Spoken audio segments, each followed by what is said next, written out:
Zay no makasika an'iny miandry kosa ny fananganana ny sampandraraha manokana misahana ny fanjifana eo anivon'ny ministeran'ny varotra ny fikambanana miaro ny zon'ny mpanjifa. Ho azy ireo mbola tsy mipetraka ny lalàna mifehy manokana ny fanjifana eto Madagasikara araka izao tati-baovao hoentin'ny Marc Antoine amin'ny sarany Tsirako Toarson zao.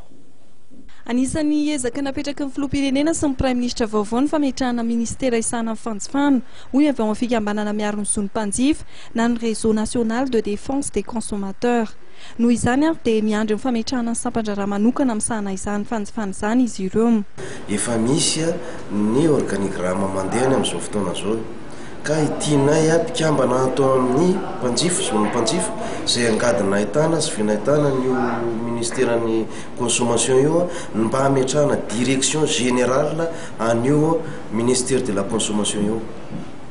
Fa ao anatin'izany ihany koa dia nanamafy izy ireo amin'ny tokony isian'ny lalàna matipaika momba izay fanjifana izay eto Madagasikara. Izay no ahafahana mamaritra ny politika ankapobeny fanjakana eto amintsika. Ny direction générale de consommation zany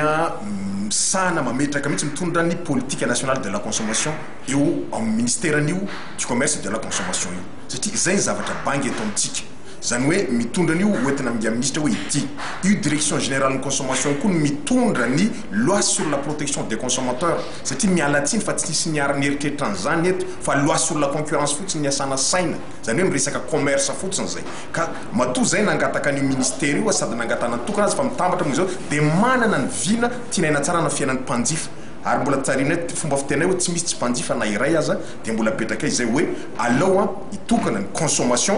ho hitanay eo ny anaovana azy fanamby rehefa napetraka hoe enim-bolana rehefa tsy mahavita ninina ny équipe any amin'ny direction générale de consommation miala satria volam-bahoaka volan'ny mpanjifa nandoavana etra nandoavana karama eo miala zay rehefa tsy vitanay mission tokony ataonay anatin'ny enim-bolana tsisy miova ny fiainan'ny mpanjifa. Andrasan'izany ny fametrahana mitondra ankehitriny politika mazava mikasika ny fanjifana izay ahafahana ihany koa miaro ny vahoaka malagasy izay tsy adio fa mpanjifa voalohany eto amin'ny firenena.